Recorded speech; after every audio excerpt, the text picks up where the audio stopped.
Ku rattaba mana subscribe sannan ku danna ƙararrawa. Haka zalika ku bada mana like, ku suburbudo mana sharhi sannan ku yada wannan dauka. Dai kenan. Assalamu alaikum warahmatullahi wabarakatuh. Ya yake wannan musulmi na. To aikin kenan ba da riba rana.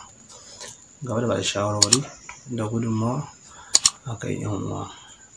To yau mun faɗa akan yan uwan maza wasu daga cikin masu aikata istimina'i. Sabi da yawa da wuya aka samu samari a cikin kashi 100, yawanci kashi 20 ban da suka tsallake wannan siraɗin ba na aikata istimina'i gaskiya.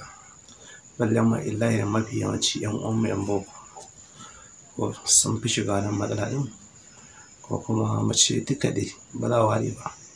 Sabida laifi ba za a ce ga wanda yafi ba, kowa na iya aikata shi. Sabida wuce ƙa'idar limit ɗin da aka saba shari'a, an sa mutum ya aure a shekara 18 ya yi haye shekara 20, wani kuma ya kai shekara 40 shi yana karatu ya tsara duniya gun zama.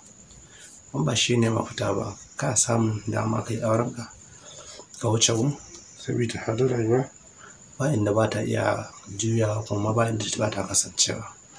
Sabida yawan ka ji mutum ya ma bayani ya shiga wani masifa ɗin ta aikata istimina'i, yakan iya samun mutuwar jiki, yakan iya samun kasala, yakan samun ƙarancin ji, yakan iya samun rashin kuzari, yakan iya samun gata na abubuwa da yawa. Sannan kuma akan iya samun masu saurin kawowa. To insha Allah za mu ba su gudunmawa da shawara akan matsalar na saurin kawowa yau da kullum.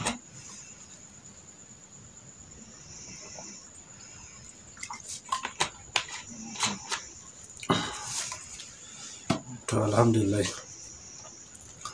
za mu ba ku fa'ida akan wannan matsala ta saurin kawowa ɗin. Sai dai rashin kuzari, duk wani damu da in ka san istimina'i na ya kama wannan matsala, to ka jarraba wannan za ka samu fa'ida sosai da sosai, kuma za ka samu abin da ake so insha Allah game da jikinka. Amma dai ka sani ba ta ƙara gaba wannan fa'ida ɗin, ta fi karkatuwa da kan matsalar da aka samu na saurin kawowa.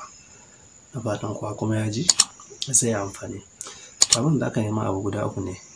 Akwai ƙarin kamu, aka iya samun ta Dota Center ta Islamic Medicine, ko ina ka je ka yi samun ta inda ɗan kasuwa ne a ragon su da ita. Sannan na 2 hulba. To ka ji a bangaren naka.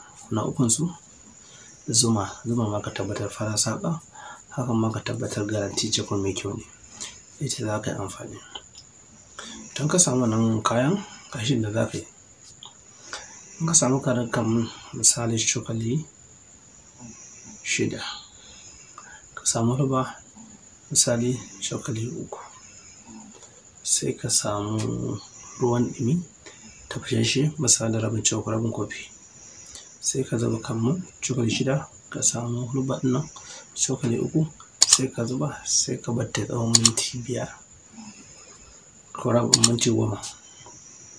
Sai ka ɗauko zuman nan sai ka zuba misalin cokali 3 a ciki, sai ka wada, sai ka ji, sai ka sha shi.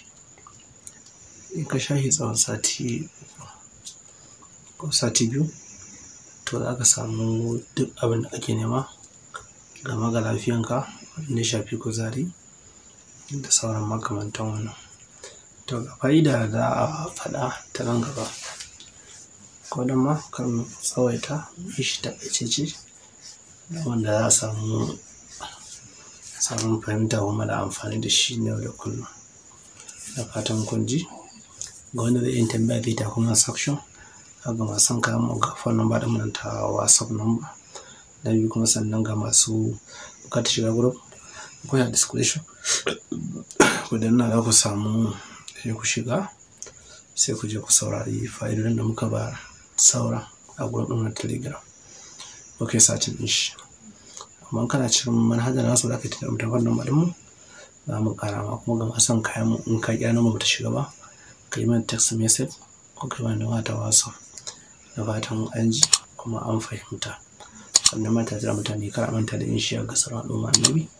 kuma shirin ya wuce ka manta da mana like sannan da yau annabi rahama salati shine musu da muke bukatar kunga Allahumma salli ala sayyidina Muhammadin wa ala ali Muhammadin wa sallim.